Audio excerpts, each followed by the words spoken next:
అది తోట తిమ్మతులు గారి గురించి చెప్పాలంటే అంటే ఆయనకున్న విభేదము అంటే తేడాలు ఉంటాయి కదా జోగేశ్వరరావు గారికి వీళ్ళిద్దరి మధ్య తేడా ఏంటి?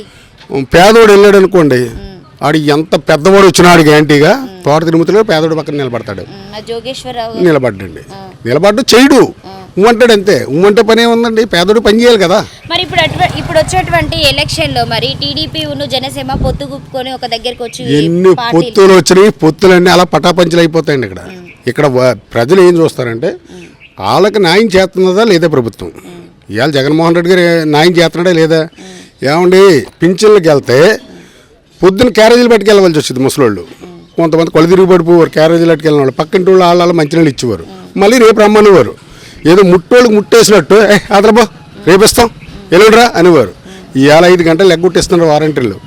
ఏమంటే కరోనా టైంలో ఎవడండి ఇక్కడ పవన్ కళ్యాణ్ ఎవడు వచ్చాడు, చంద్రబాబు నాయుడు ఎక్కడికి వచ్చాడు?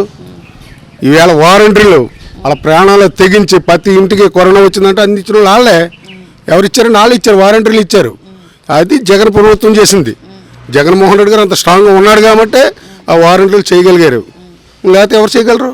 ఇదే కరోనా చంద్రబాబు నాయుడు టైంలో వచ్చి ఉంటే ఇప్పుడు రాష్ట్రమే లేదు. సో అంటే ఇప్పుడు టీడీపీ అధికారంలో ఏం జరగలేదంటారా? వాళ్ళ మాచవరం వచ్చి మండపేట నియోజకవర్గంలో జోగేశ్వరరావుని పెట్టమనండి, మేము మొత్తం డిబేట్కి మాచవరానికి ఏం చేశాడో మేము చెప్తాం, ప్రజలను చెప్తాం. నాయకులొద్దు, నాయకులు ఎవరిష్టం వాళ్ళది.